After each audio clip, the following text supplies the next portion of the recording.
Fraksi Gerindra setuju perubahan APBD 2025, titip catatan kritis soal investasi dan program prioritas.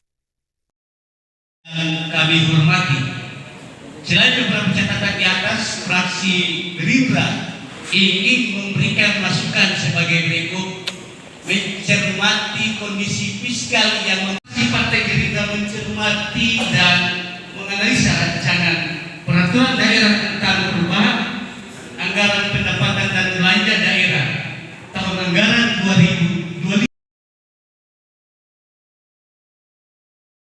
DPRD Fraksi Partai Gerindra Kabupaten Seram Bagian Barat (SBB) menyatakan persetujuan terhadap rancangan peraturan daerah (Ranperda) tentang perubahan anggaran pendapatan dan belanja daerah APBD tahun anggaran 2025 untuk ditetapkan menjadi peraturan daerah. Persetujuan tersebut disampaikan Ketua Fraksi Gerindra, Abu Silawane, SOS, M.Si, dalam rapat paripurna yang digelar pada Senin, tanggal 29 September tahun 2025 dan berlangsung di Aula Kantor DPRD SBB. Dalam pandangan akhirnya, Fraksi Gerindra menekankan pentingnya APBD sebagai instrumen pembangunan dan kesejahteraan masyarakat. Penyusunan APBD perubahan, menurut mereka, harus disesuaikan dengan dinamika kebijakan pusat maupun daerah, serta menjawab kebutuhan mendesak masyarakat. APBD perubahan harus diarahkan pada sektor prioritas seperti pendidikan, kesehatan, infrastruktur, dan penguatan ekonomi rakyat. Pemerintah daerah juga harus berpihak pada kelompok rentan dengan memperluas perlindungan sosial bagi masyarakat miskin, penyandang disabilitas, perempuan, dan anak, tegas Silawane.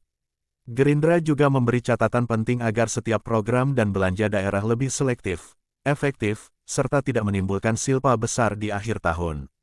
Selain itu, mereka mendesak pemerintah daerah untuk disiplin administrasi agar tidak menimbulkan banyak temuan BPK. Terkait investasi, Fraksi Gerindra menyinggung kasus PT Spice Island Maluku (PT SIM) sebagai pelajaran berharga. Investasi jangan hanya dipandang sebagai sumber pendapatan semata, tetapi harus menjadi solusi tanpa menimbulkan masalah baru bagi daerah. Pemerintah harus terlibat sejak awal hingga operasional agar tidak menimbulkan konflik horizontal, kata Silawane. Gerindra juga menyoroti kesiapan daerah menghadapi program strategis nasional Maluku Integrated Port.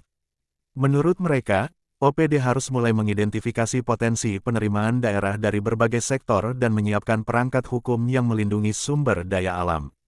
Dengan mempertimbangkan seluruh proses pembahasan dan kesesuaiannya dengan peraturan perundangan, Fraksi Gerindra tidak berkeberatan dan menyetujui Ranperda perubahan APBD 2025 ditetapkan menjadi peraturan daerah, tutup Silawane.